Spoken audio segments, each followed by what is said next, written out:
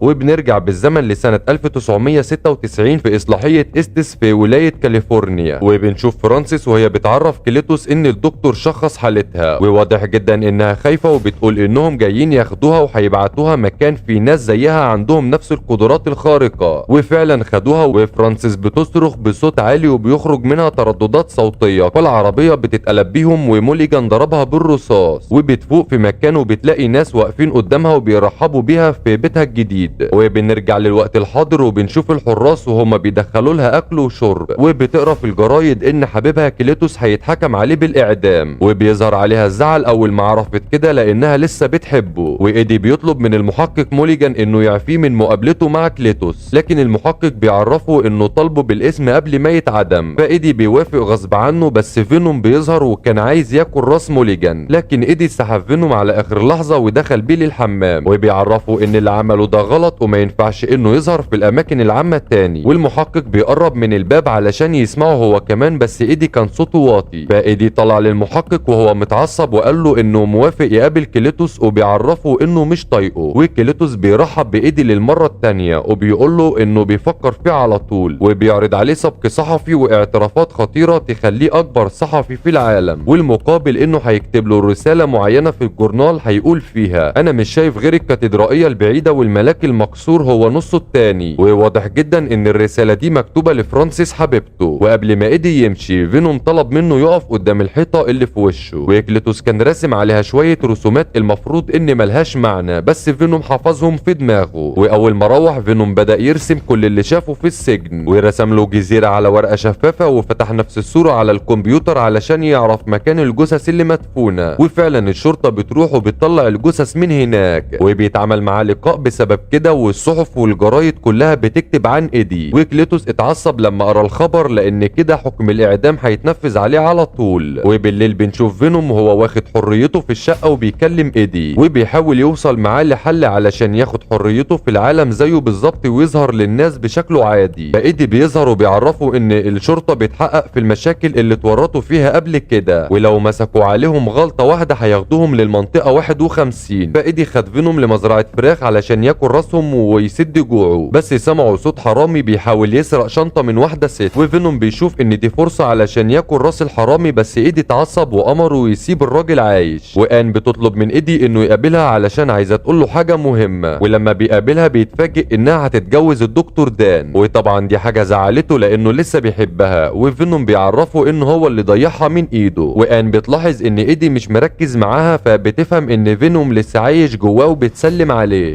بتطلب من فينوم انه ياخد باله من ايدي، فايدي بيسيبها وبيمشي، والحارس بيأكد عليه ما يقربش من كليتوس ولا يلمسه، وبيحيي ايدي على السبق الصحفي اللي عمله من وراه، وبيبدأ يقول له كلام غريب وانهم شبه بعض في كل حاجة تقريبا، وبيتمنى له كسرة القلب وانه يعيش حياته لوحده، وبيقول انه خدع حبيبته آن لما سرق البيانات بتاعة شركتها، وانه والده ما بقاش طايق يبص في وشه تاني بعد ما امه ماتت وهي بتولده، ووصفه باللعنة في حياة اي حد بيقرب منه. ففينوم اتعصب منه وبدأ يضربه في الحيطة، وكليتوس عض ايدي لما قرب منه عضة قوية والحارس شده، وبيقول انه ده دم كتير بس دي اول مرة يدوق دم زي دم ايدي، وبيلاحظ ان دم ايدي بيتحرك كأنه حي فبلعه، وايدي بيتعصب من فينوم علشان هو السبب في اللي حصل، وبرغم ان فينوم كان بيتأسف له كتير لكن ايدي رفض اعتذاره لانه كده مش هيعرف يقابل كليتوس تاني، وايدي بيعرفه انه كان عايش في سلام لحد ما هو دخل حياته وبوظها، وبيقول لفينوم انه فاشل والكوكب بتاعه طرده ومحدش قبل يعيش معاه غيره. ففينوم ضربه في وشه ومناخيره نزلت دم، ومسح بيه ارضية الشقة وكسر كل حاجة فيها، ورماله كل الاجهزة الكهربائية بتاعت الشقة وكسر الشاشة اللي بيحبها، وايدي مسك الخوذة بتاعته وضربه في وشه وكسر له اسنانه، لكن فينوم بيقدر يعالج نفسه بسرعة وعلقه في سقف الشقة، فايدي شغل الانذار علشان الترددات الصوتية تفصل فينوم عن جسمه، وفعلا بينط من الشباك ودخل جسم واحد في الشارع. وبنروح لمحاكمة كليتوس، واهالي الضحايا بتوعه كانوا حاضرين الاعدام، وكليتوس بيبص لهم وبيقول لهم استمتعوا بالعرض اللي هيحصل، وبيعرفهم ان الفوضى قربت، وبمجرد ما حقنوه بالمادة المخدرة بدأت تظهر عليه اعراض غريبة، وخرج من جسمه عروق حمراء بدأت تكون كائن شكله مرعب بسبب الدم اللي خده من ايدي، وبنتفاجئ بحيوان شبه فينوم بس لونه احمر واسمه كارنيج،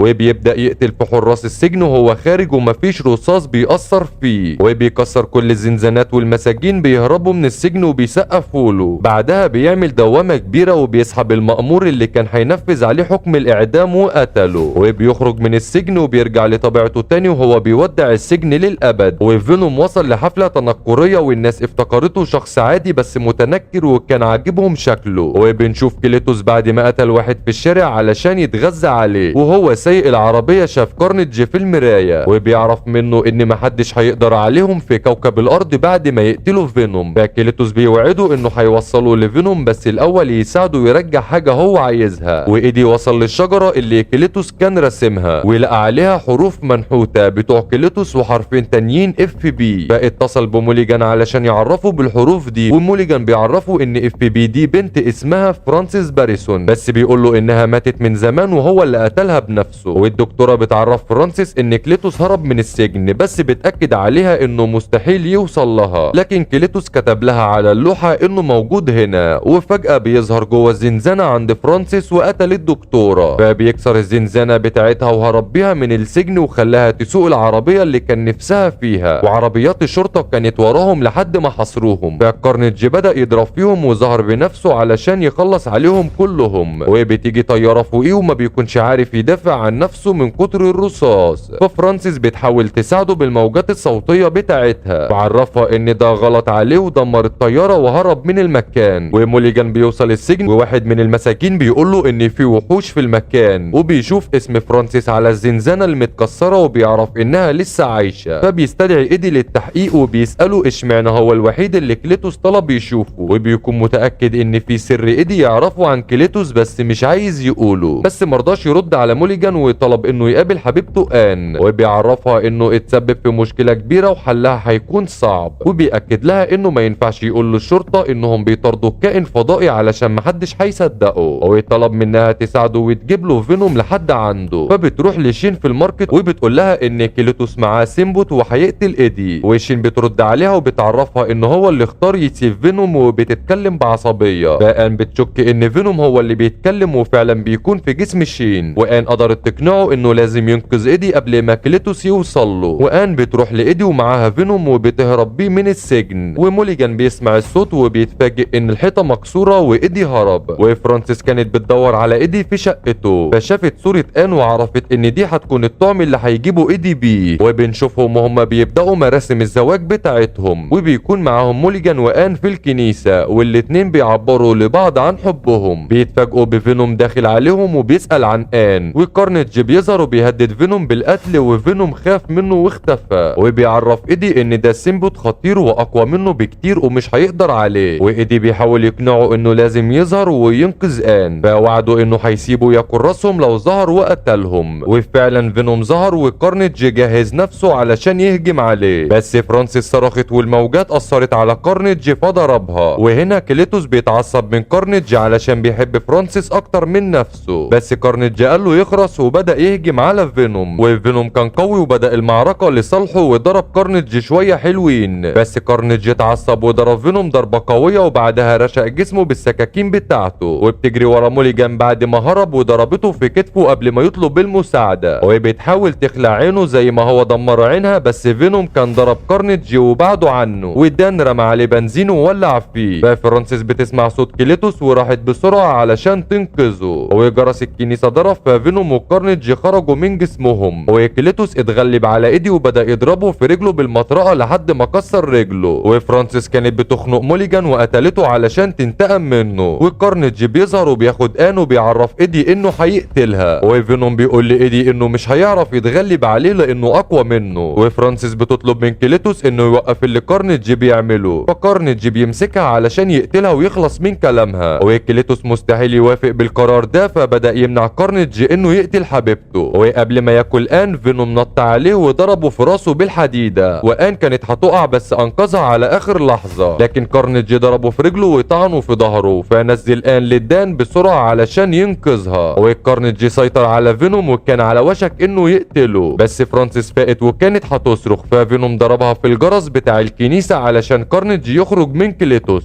وفعلا فينوم وكارنيج خرجوا والجرس وقع على فرانسيس وموتها، وكارنيج رجع لسيمبوت وكان بيحاول يوصل لجسم كليتوس، بس فينوم مسكه وكله قبل ما يوصل له، وبعدها مسك كليتوس وبيعرف انه كان عايز يكون صديقه، بس ايدي بيقول له انا اسف، وفينوم بيفهم الامر وكل راسه، وبعدها بنشوفهم هم في البيت وفينوم بيكلم ايدي عن الكون وعن الكوكب بتاعه، وفجأة المكان كله اتغير حواليهم والتلفزيون بيعرض اخبار عن سبايدر مان، ففينوم بيقرب من الشاشة وبنعرف انه هيبدأ معركة جديدة مع سبايدر مان.